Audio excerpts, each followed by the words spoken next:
अस्सलामुअलैकुम वरहमतुल्लाहि वबरकातुहू। कैसे हैं गाइस आप? आई होप आप सब ठीक होंगे। तो आज का नया लेसन है लेसन नंबर 15 और क्वेश्चन नंबर 136।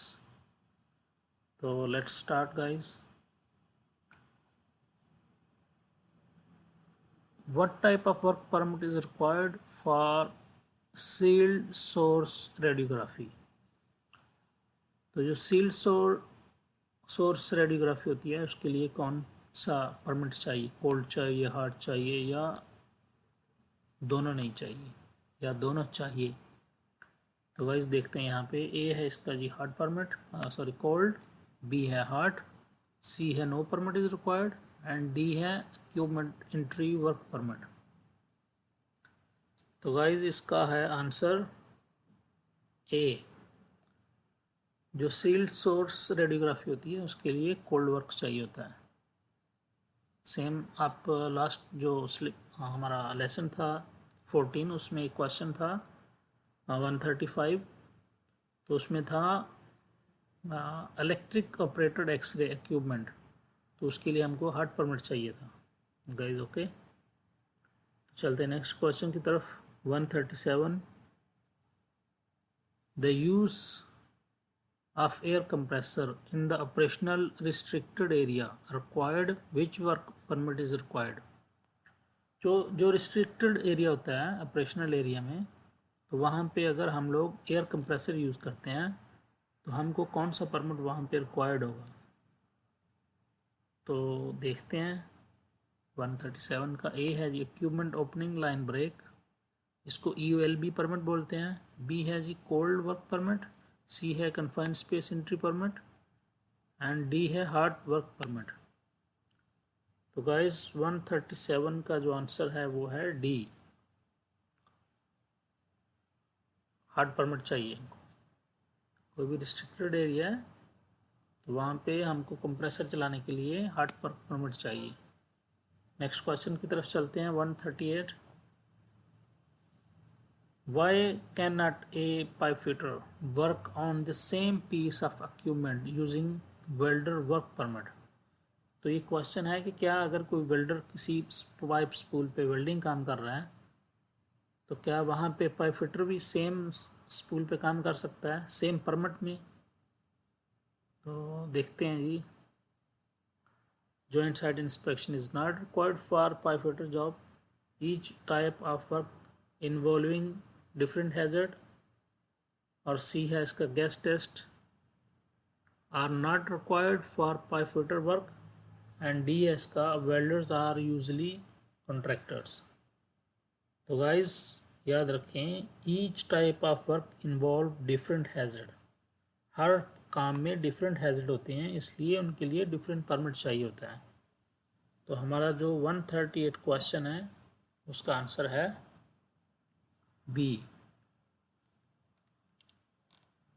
चलते हैं नेक्स्ट क्वेश्चन की तरफ। 139, how can work in two different location, can work in two different locations be covered under one work permit? क्या दो लोकेशन में काम हो रहा है तो वो एक परमिट में काम हो सकता है? तो वो इसका ए है यस, बी है इसका only if agree by issuer, C है जी only with superintendent approval and D है इसका नो। तो गाइज इसका आंसर है 139 का डी। बिल्कुल भी काम नहीं हो सकता। डिफरेंट लोकेशन में अगर काम है तो उसके लिए डिफरेंट परमिट चाहिए, इवन कोल्ड एक्टिविटी चल रही है तो। Question number 140, if chemical and electrical group if mechanical and electrical group are working on the same equipment in restricted area, तो यहाँ पे क्वेश्चन है कि क्या मैकेनिकल और इलेक्ट्रिकल दो ग्रुप डिफरेंट ग्रुप हैं और वो एक ही इक्विपमेंट में काम कर रहे हैं। फॉर एग्जांपल कोई पंप है तो उसमें पाइप कनेक्शन भी होते हैं और उसमें इलेक्ट्रिकल का केबल कनेक्शन भी होता है, तो क्या उनके लिए एक ही परमिट चलेगा?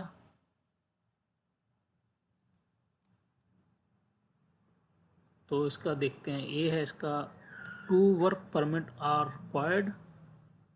बी है जी each group must have its their separate work permit. C है when the maintenance person agree to work without permit. And D है इसका when the foreman and superintendent agree on 1 permit. तो guys इसके यहाँ पे एक ही आंसर है इसका 2 परमिट आर रिक्वायर्ड। और इसका बी है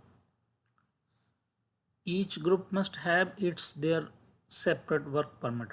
तो इसका ए भी आंसर हो सकता है, बी भी हो सकता है। 140 का आंसर है ए एंड बी। चलते हैं नेक्स्ट क्वेश्चन की तरफ।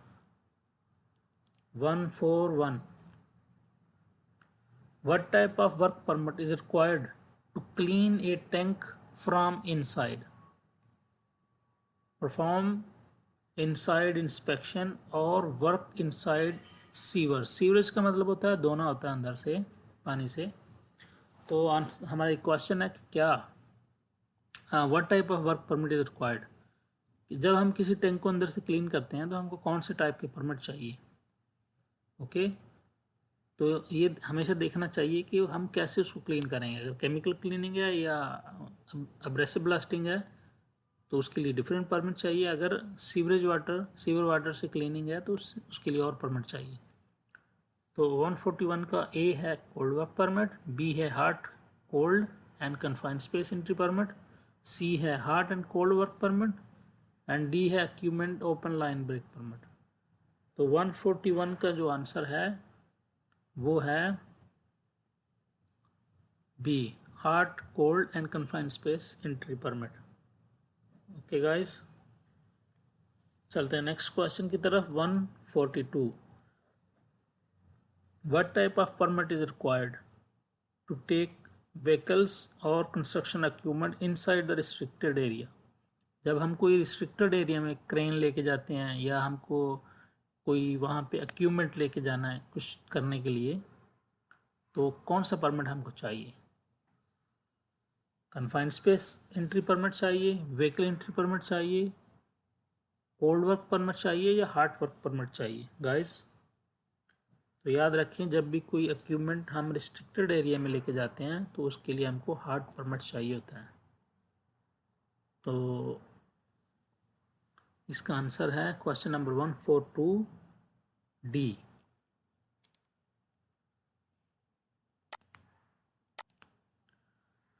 Question number 143 what type of work permit is required when working in close proximity to live electrical line. जब हम किसी लाइव इलेक्ट्रिकल लाइन के पास काम करते हैं तो हमको कौन सा वर्क परमिट चाहिए होता है। फॉर एग्जांपल हम सब स्टेशन में काम कर रहे हैं या सब स्टेशन के साथ ट्रांसफार्मर होते हैं तो उनके साथ हम लोग काम कर रहे हैं, तो हमको कौन सा वर्क परमिट चाहिए। कोल्ड वर्क परमिट चाहिए, हार्ट चाहिए या hot work and confined space entry permit चाहिए, और डी है इसका equipment open line break permit चाहिए।